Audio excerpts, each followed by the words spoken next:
named Mary. And Mary, she raised or trained puppies. And that was her gift. I mean, she's only done a few, but she enjoyed doing this. She raised little puppies, the first part of the puppy's life, to be able to go to the training classes for being a guide dog for the blind. And this was her dream. She loved that. For one, she loved to have the puppies. But besides getting to hang out with the puppies and everything, she also knew that it was for a good cause. The bad news is eventually the puppies have to leave your house and go to training, and then you don't see them anymore. So there's a negative to it. It's not all perfect. So she ends up getting this cute little Labrador, and this dog is amazing. Just cuddles, cute, low, like very calm temperament. So, but what you have to do is you have to take them places.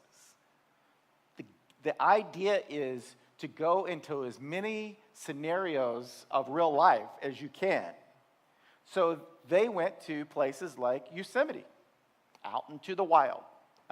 Went on trails and climbings, and the dog would have to go along. How are these animals going to respond in different situations? So 4 weeks of traveling on the road, 5 of 6 weeks going to different types of environments, like going to the mall, going into the stores, walking around people while you're shopping. That part right there, I would be done if I was that dog. I'd be like, no, not one more mall, please.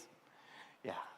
But they love it. They love doing this, right? So they end up going to the shopping centers. They go to getting around fireworks as much as they can to see how they're going to interact with loud noises and different things.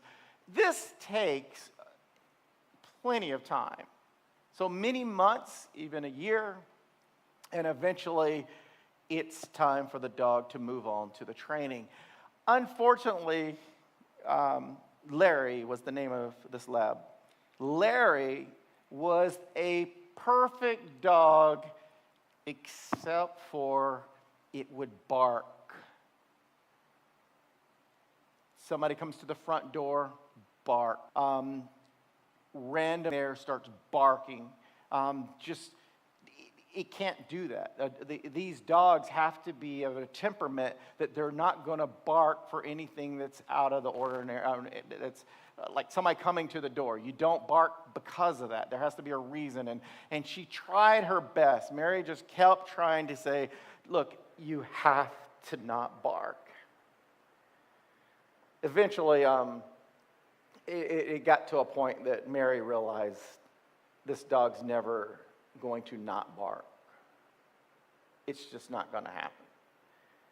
But the time came to where it was time to transfer to the training center. They took Larry down and made the transfer over from the house environment to the training center. Right out and said, Larry's a barker. I've done everything I can, but randomly just barks.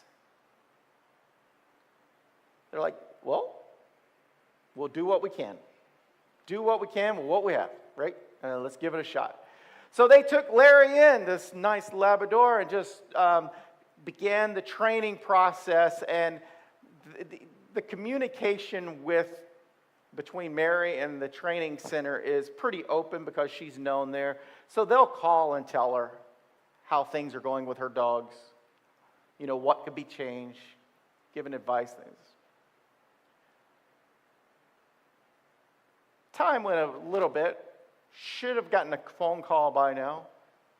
And finally, they did call. And they said, hey, and she's like, so how's Larry? Oh, Larry's no longer here. Mary knew. Larry's life as a guide dog was doomed from the beginning. It hurt her. And the fact that they just that also hurt, because she hasn't really been to that part where her dog that she wanted to make it didn't make it, and then it's like, then he's just gone. Now she's not going to see the dog again. I mean, it's a whole trauma for the owner kind of thing, right? Just to switch gears a little bit, have you ever read the Bible about disappointments? It's all in there. Disappointing times are in the Bible. People disappointing is in the Bible. There's this story about Joseph. His dad loved him. This is in Genesis, was it Genesis 37, in the 30s. Joseph was, so not only did dad have a plan, but his brothers had a plan. And Joseph's brothers planned to get rid of Joseph. Some of them even wanted to have him killed. And they were okay with doing it. But then there was at least one that was saying, no bloodshed.